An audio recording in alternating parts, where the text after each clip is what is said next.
अस्सलाम वालेकुम। जैसे कि आप लोग जानते हैं, हम लोगों ने थेरेप्यूटिक एक्सरसाइज का चैप्टर 5 मोबिलाइजेशन वाला स्टार्ट किया हुआ है, जिसमें मैंने आप लोगों को प्रीवियस लेक्चर में ऑर्थोकाइनेमेटिक्स और टाइप्स ऑफ मोशन के बारे में बताया था और हम लोगों ने रोल, स्लाइड और स्पिनिंग के बारे में डिस्कस किया था। आज के लेक्चर में हम लोग पढ़ेंगे कंप्रेशन के बारे में। ठीक है, कंप्रेशन क्या है, ये एक टॉपिक दिया हुआ है थेरेप्यूटिक एक्सरसाइज की ही बुक में। यहाँ पे मैं आप लोगों को दिखा देती हूँ।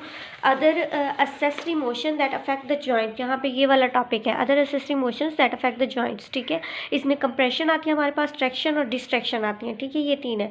तो यहाँ पे हम लोग डिस्कस करते हैं कंप्रेशन को। ठीक है, ये असेसरी, सबसे पहले बात आप लोगों ने यही याद रखनी है कि ये असेसरी मोशंस है। असेसरी का मतलब ये है कि नॉर्मली हम लोग नहीं कर सकते। ठीक है, या तो हमारी नॉर्मल मूवमेंट्स के साथ ये ऑटोमेटिकली हो रही होंगी या फिर हम लोग पैसिवली करवा रहे होंगे। अब कंप्रेशन क्या होती है, कंप्रेशन को हम लोग अप्रॉक्सीमेशन भी कहते हैं। ठीक है, अप्रॉक्सीमेशन का मतलब होता है करीब लाना। ठीक है, हम लोग बात कर रहे हैं जॉइंट्स की, जॉइंट्स के अंदर with in the joint movement हो रही है कंप्रेशन। ठीक है, इसलिए इसको जॉइंट प्ले भी कहते हैं। अब यहाँ पे डेफिनेशन देख लेते हैं। Compression is the decrease in joint space between two bony partners. ठीक है, बोनी पार्टनर्स, अब यहाँ पे देखें, एक ये कनकेव बोनी पार्टनर है, एक ये कन्वेक्स है। अब ये दोनों बोनी पार्टनर जब एक दूसरे के क्लोज आएंगे, ठीक है, अप्रॉक्सीमेशन में आएंगे और ये जॉइंट की स्पेस बिल्कुल कम हो जाएगी। ठीक है, तो क्लोज हो जाएगी, तो इसकी वजह से इस मूवमेंट को हम लोग कहेंगे, जब भी ये मूवमेंट होगी इसको कहेंगे कंप्रेशन।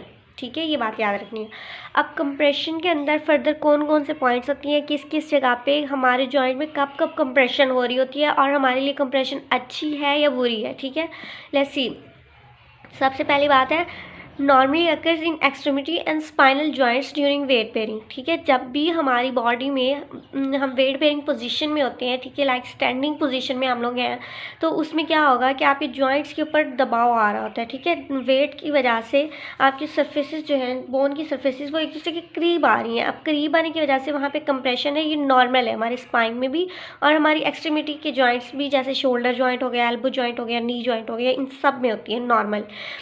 अब इसके अलावा हमारे मसल्स जब भी कॉन्ट्रैक्ट करते हैं, ठीक है, मसल्स कॉन्ट्रैक्ट करेंगे जॉइंट को स्टेबिलिटी प्रोवाइड करने के लिए, तो उस टाइम पे भी समहाउ कंप्रेशन होती है जॉइंट्स में, ये नॉर्मल है। ठीक है, एक मूवमेंट्स हम लोगों ने कल पढ़ी थी, रोल। ठीक है, एक जॉइंट की सरफेस है जो रोल कर रही है दूसरी सरफेस के ऊपर। ठीक है, रोल में क्या होता है कि कंप्रेशन, जिस डायरेक्शन में रोलिंग हो रही है उस डायरेक्शन में कंप्रेशन होती है। ठीक है, बोन जिस डायरेक्शन में मूव कर रही है उसी साइड पे कंप्रेशन होगी और ऑपोजिट साइड पे सेपरेशन होगी। इसको मैं एक दफ़ा करके दिखाती हूँ। अब यहाँ पर देखें इसको, जैसे ये मूव करेगा, ठीक है, जिस डायरेक्शन में मूव करेगा उस डायरेक्शन में कंप्रेशन होगी, ऑपोजिट साइड पे सेपरेशन होगी। ठीक है, यहाँ पे ये कंप्रेस करता हुआ सरफेस को जाएगा। ठीक है, इसी तरह हमारी बोन में भी होता है कि एक साइड पे बोन कंप्रेस कर रही होती है, दूसरी साइड पे जो है सेपरेशन हो रही होती है विद इन द जॉइंट। अब यहाँ पे देखते हैं, एक होती है हमारे पास नॉर्मल, इंटरमीडिएट कंप्रेशन, इनकी थोड़ी थोड़ी वक्फे से कंप्रेशन हो रही होती है जॉइंट्स के अंदर, जो नॉर्मल है। अब ये जो नॉर्मल मूवमेंट्स है, इसका एक फ़ायदा है हमारे पास। क्या फ़ायदा है कि नॉर्मली क्या होता है कि हमारा जो आर्टिकुलर कार्टिलेज होता है, जॉइंट्स के ऊपर कार्टिलेज लगा होता है। ठीक है, तो इस कार्टिलेज की अपनी ब्लड सप्लाई नहीं होती, अपनी न्यूट्रिशन नहीं होती, तो इसको न्यूट्रिशन देने के लिए साइनोवियल फ्लूइड जाता है और साइनोवियल फ्लूइड तब मूव करके डिफ्यूज़ होके जाएगा जब वहाँ पे कंप्रेशन होगी। ठीक है, जॉइंट की सरफेस एक दूसरे के करीब आएंगी, सेपरेट होंगी, तो वो उसके अंदर जो है ना, ये मूवमेंट्स होगी साइनोवियल फ्लूइड की और साइनोवियल फ्लूइड जो है न्यूट्रिशन लेकर जाएगा आर्टिकुलर कार्टिलेज के पास। अब अगर यही कंप्रेशन ज़्यादा हो जाए, एबनॉर्मल हो जाए, ठीक है, एबनॉर्मल हाई कंप्रेसिव लोड क्या करता है, आर्टिकुलर कार्टिलेज को डैमेज कर देता है।